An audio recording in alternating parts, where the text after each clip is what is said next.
seriously, all for country. And let's take a moment to honor the Americans in this crowd who have put our country first. Those of you who have served in the past as veterans or you're serving us today, if you could raise your hand and let us honor you guys. We thank you so much.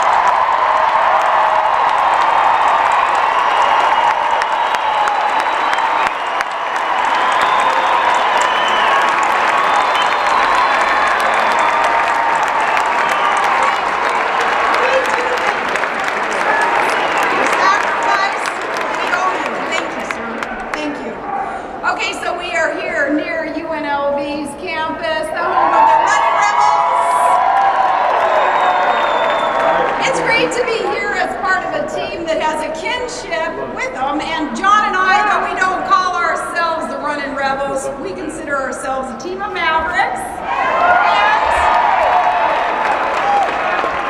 we do share that unique spirit though, and I hope that we can count on you to put the maverick of the Senate in the White House. November 4th, we need your vote, Nevada.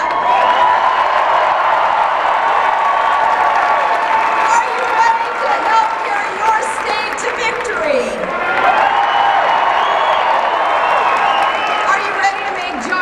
The next president of the United States.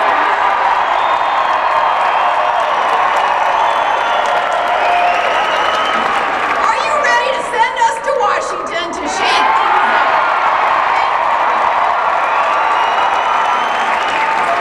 And today I have another question that's especially for the women in this audience and all across our great country. All you women. Are you ready to break the highest, hardest glass ceiling in America?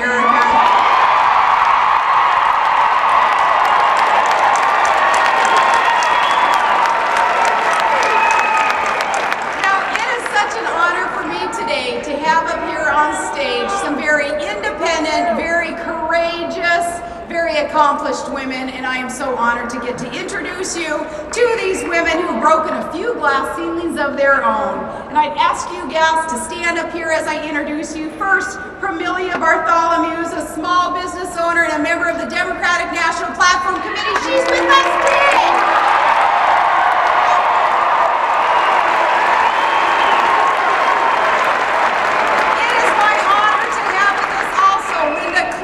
Former Oregon president and now vice president of the National Organization of Women. She's here with us today.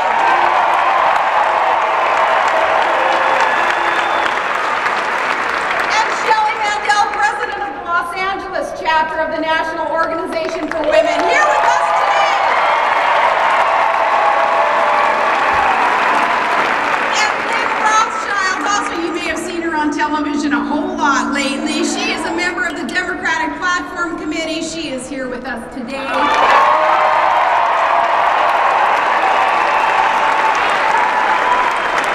Elaine Lafferty, a former editor-in-chief of Ms. Magazine. They are here today to endorse the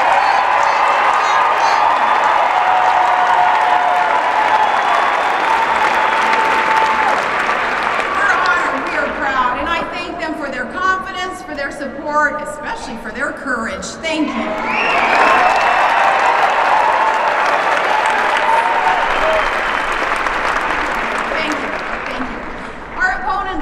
They have the women's vote all locked up, which is a little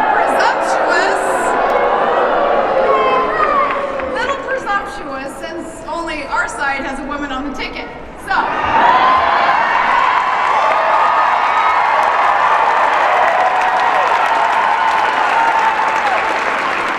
we won't ignore any of the men in the audience, but again, this is for the women in the audience here. When it came time for choosing, somehow Barack Obama just couldn't bring himself to pick the woman who got 18 million votes in his primary.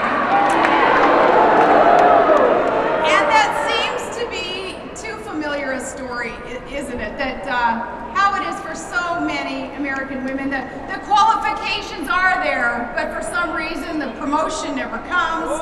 There's always some long explanation for why they got passed over, or some unseen barrier, some excuse. And that's just one of the things that I so admire about John McCain. He is not someone who makes excuses.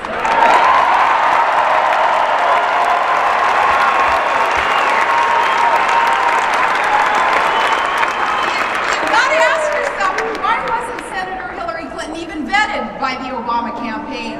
Why did it take 24 years, an entire generation, from the time that Geraldine Ferraro made her pioneering bid until the next time that a woman was asked to join a national ticket? In the long history of our country, 74 people have held the position of president or vice president.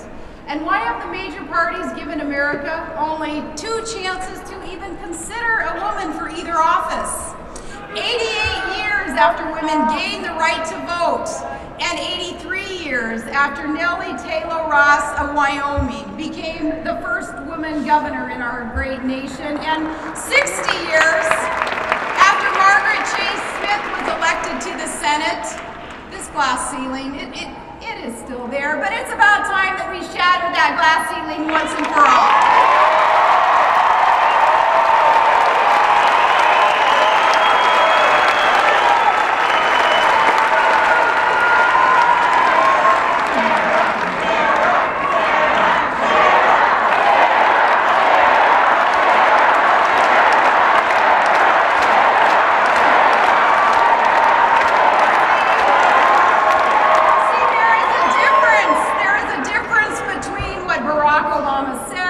What he does. And his primary opponent wasn't the first one to notice this. Out on the stump, he talks a good game about equal pay for equal work. But according to the Senate payroll records, women on his own staff get just 83 cents for every dollar that the men get. That's $9,000 less every year than he pays the guys. And what is with that? Does he think that the women aren't working as hard? Does he think that they are 17% less productive?